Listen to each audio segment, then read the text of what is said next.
Thanks, Tim. Afternoon, everyone. Going to not talk too much about R&D actually today because the budget's looming and who knows quite, we won't go into politics, but what's to expect in that. So instead, just going to talk a little bit more about sort of innovation more generally. Not Toshak to Keegan, maybe more just sort of R&D within cardboard boxes. But just one thing to keep in mind, Claire, who my colleague last time around spoke about grants, please do sort of look at our grant finder tool on our website. It can be really helpful to look at the latest grants that are available to the industry. So what I wanted to do is just highlight a couple of areas that we've seen have been really interesting across the industry, both from an R&D perspective, but also from a grant funding perspective. And one of them being sort of material innovation. So looking at bio-based coatings, looking at sort of the water resistance of those coatings, looking at alternative fibres, looking at sort of agricultural residue as virgin pulp, again, lends itself really, really nicely to R&D especially, and also a good opportunity to build up a bit of a network with agricultural suppliers potentially. Looking at lightweighting, greater strength from less material, again, it's really good for your cost base, but also barriers, so looking at moisture resistance without the use of plastics. So again, just something just from a material side. Again, we've seen this from you guys in the room, but again, it's something that lends itself really nicely and favourably to both funding opportunities.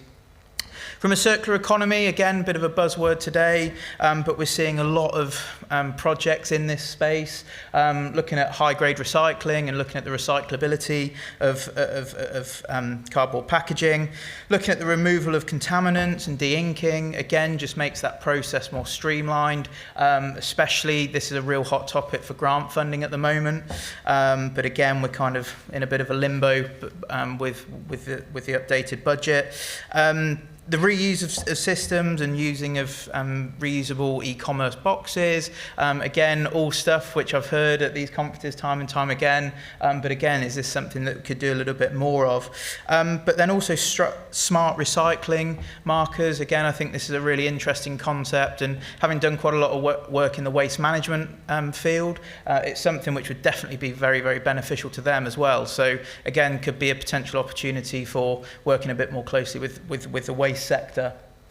And then finally, sort of continuous improvement. Again, this has been a real hot topic, especially in R&D for a lot of you in the room and projects that we've worked on over the years. Looking at energy, water reduction, raw material reduction and wastage, looking at a greater throughput, all things which are really, really interesting and ultimately benefit you as a business. Looking at 3D forming, replacements for plastics, again, Neil mentioning in sort of food packaging. Again, there's lots of really good raw information that comes out of it and is very, very well, again, lends itself very well to an R&D claim, but also from a grant funding perspective, because again, you're looking at multiple people along the supply chain that you'd have to be engaging with. Automation and AI, I know very capital intensive, but again, that's what grants can be there for, to assist people, to move your projects into the next generation. Certainly, I'm sure there's a fair bit of that at Shotton Mill. And then sort of the digital twinning of plants and just looking at improving throughput and just replicating what you've got on one site onto the other. So there's a couple of key things just to consider when you're looking at these funding opportunities. Looking back in time, it's been really difficult to claim R&D and grants at the same time, but actually the merged schemes really benefited that. So anything from post-April 2024 just means that you're getting a standard benefit rate. So if it's a grant-funded project, it doesn't impact your R&D claim, which is a big benefit. Always worth considering linking up with educational institutions. Again, that's very favourable from a grant funding perspective. Might also come across a nice candidate pool as well by bringing some of those links closer to higher education. Exploring some joint venture partnerships with key supply chain. Again, as I mentioned, sort of waste management, agriculture, bio-based or biotech companies could potentially be relevant in some of the things that you're looking at doing. Keeping tabs on the timelines involved in the innovation, again, from both perspectives, it's really, really important to map those timelines out and show that intention in terms of what you're doing. A little bit like Shotton Mill is a really good example, admittedly on quite a large scale. And then look out for manufacturing, circular economy-based grants on our website. I can also send a link out to Katie if there is anything relevant to share with you.